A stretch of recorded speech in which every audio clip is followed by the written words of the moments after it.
In the grimdark world of Warhammer, there is only war. But in the world of Blood Bowl, there is something far more dangerous: football.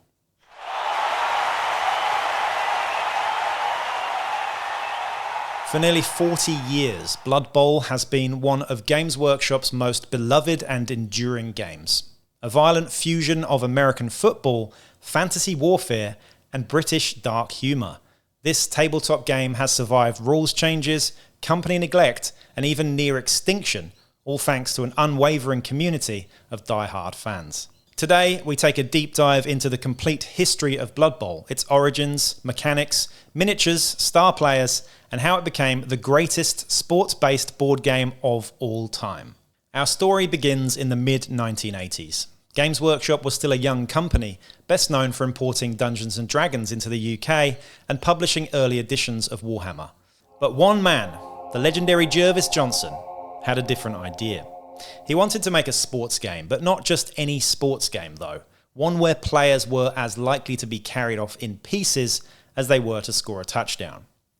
In 1986, when I was just 5 years old, Blood Bowl was born. Released as a softcover rulebook, it was more of a rough concept than a polished product. Players were expected to use miniatures from Warhammer Fantasy Battle, and the first edition came with a simple jigsaw-like board and cardboard standee miniatures depicting orcs, humans, dwarves, elves, and skeletons. It was a chaotic scramble, but the core of what made Blood Bowl special was already there. The core game mechanics of Blood Bowl were heavily inspired by Warhammer Fantasy Battle, using a D6-based system with extensive charts for everything from injuries to passing attempts. The matches were less about tactical play and more about sheer carnage. Players were encouraged to scrap it out in the middle of the pitch in a war of attrition, foul opponents into the dirt, and eventually try to score a touchdown. It wasn't perfect, but it was fun, and it was about to get a major upgrade.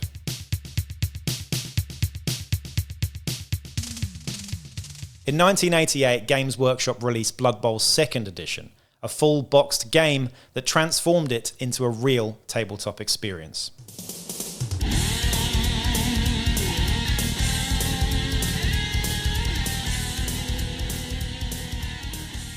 For the first time, the game came with actual plastic monopose figures for human and orc teams. While still simplistic, these sculpts set the stage for the future of Blood Bowl miniatures. The jigsaw-like board was replaced with the iconic polystyrene Astro granite pitch and dugouts.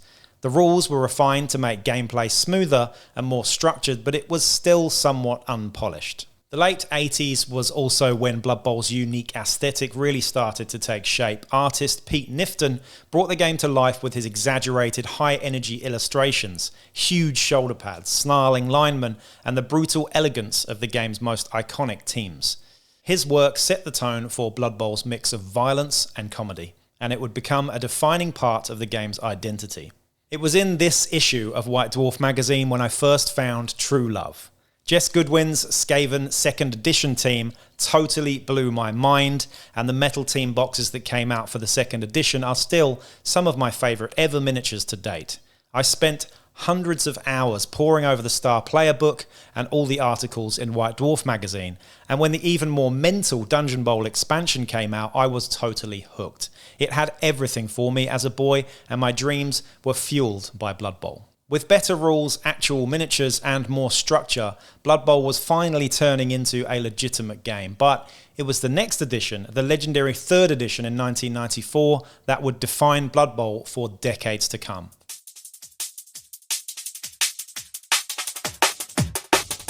1994 saw the release of Blood Bowl's third edition, what many consider to be the definitive version of the game, and really, the core mechanics of the third edition are the backbone of every edition since then to present day.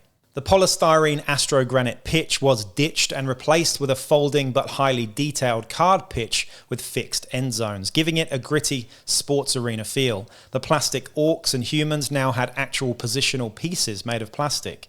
Blockers, blitzers, throwers, and catchers now looked visually different and didn't just have coloured bases to tell them apart. The other teams were now full metal sculpts in box sets with distinct team designs that made every faction feel unique. This was also the era of legendary sculptors like Gary Morley, Jez Goodwin and Phil Lewis, who designed some of Blood Bowl's most iconic teams, Skaven, Chaos Dwarves and the massive amount of star players that followed. Mechanically, the game was completely overhauled. The introduction of one of the most important factors, block dice, streamlined combat, making games faster and more tactical. The turnover rule now meant that a single mistake, like fumbling the ball or failing a dodge, could end your turn immediately, adding a layer of strategy and risk-taking that still defines Blood Bowl today and feels more like American football. You now had to prioritise the safe moves and leave the risky business for later in the turn, unless you play goblins. This was also the golden age of star players and their impact on the game directly. Legendary athletes who became as famous as the game itself were now refined with beautiful miniatures and matching star player cards for quick reference. From the mighty ogre Morgan Thorg to the dashing human hero Griff Oberwald, these characters added narrative and personality to the game, with the Death Zone expansion bringing even more stars and even magicians and inducements to the game, a fully fleshed out league with player development. Blood Bowl had finally hit its stride. Prior to the 3rd edition, the game was only really appealing for the setting and the miniatures, but now the rules were tight as hell and a more competitive mentality came into the game.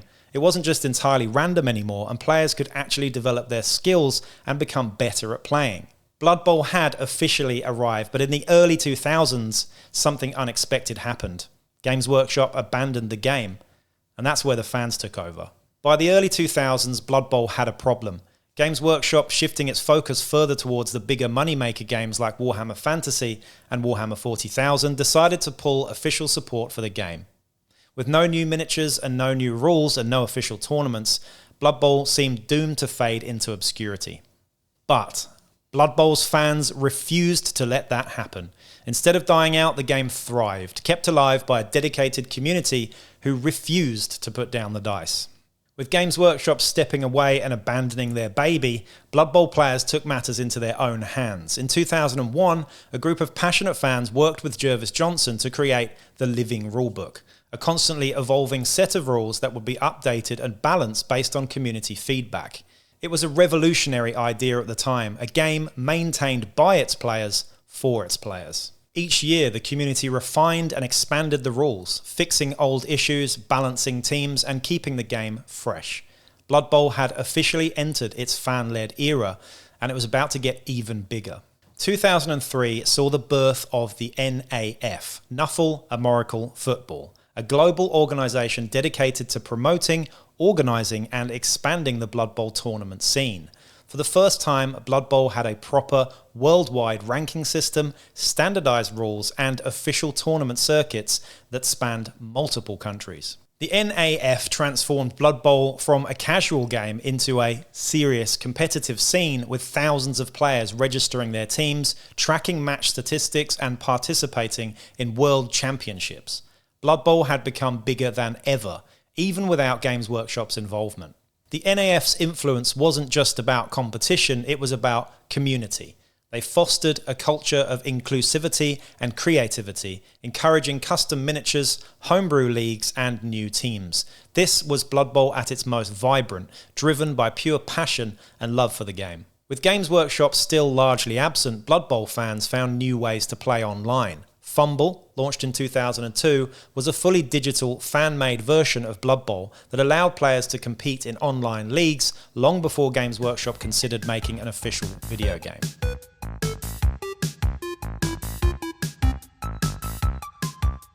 In 2009, Blood Bowl finally received its first major video game adaptation developed by Cyanide Studios, featuring full 3D models, real-time and turn-based modes, and online play. It was a success, though not without its issues. Still, it proved that there was a serious demand for a digital version of the game.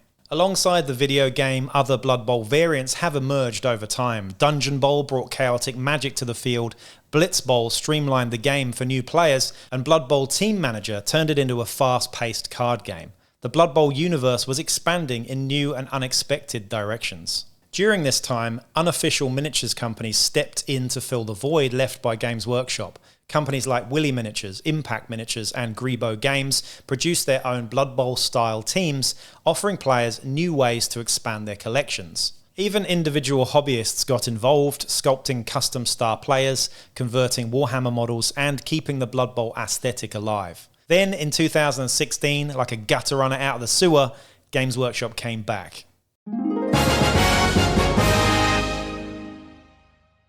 After years of leaving Blood Bowl in the hands of the fans, Games Workshop finally returned to their long-lost franchise. In 2016, they released a brand new edition, one that honoured the game's legacy while updating it for a modern audience. For the first time, Blood Bowl now had really high-quality plastic miniatures featuring dynamic poses and intricate details. The game board was redesigned, featuring a modern pitch with dugouts and scoreboards. The rules were streamlined, drawing heavily on the living rulebook that fans had maintained for years. Games Workshop didn't just stop at the core game. Over the next few years, they released new teams, expansions, and rules updates, finally giving Blood Bowl the attention it deserved. After the success of Blood Bowl 2016, just 4 years later, Games Workshop released the second season edition, the most polished version of Blood Bowl yet, with updated passing mechanics, dedicated rosters for Black Orcs and Imperial Nobility, and the return of fan-favourite star players. This was the biggest rule overhaul in decades. Today, Blood Bowl is bigger than ever, with active community tournaments, a thriving competitive scene, and ongoing support from Games Workshop. The game has proven to be more than just a side project. It's a phenomenon. Podcasters and streamers like Andy Davo and the Bonehead Podcast and many more keep the flame alive with continuous support for tabletop and digital Blood Bowl. And the Blood Bowl World Cup practically doubles in size each time that it runs. One thing is certain, as long as there are players, there will always be Blood Bowl. If you enjoyed this video, please do engage and comment down below, like, share, and subscribe, and I will see you in the next one. Over and out.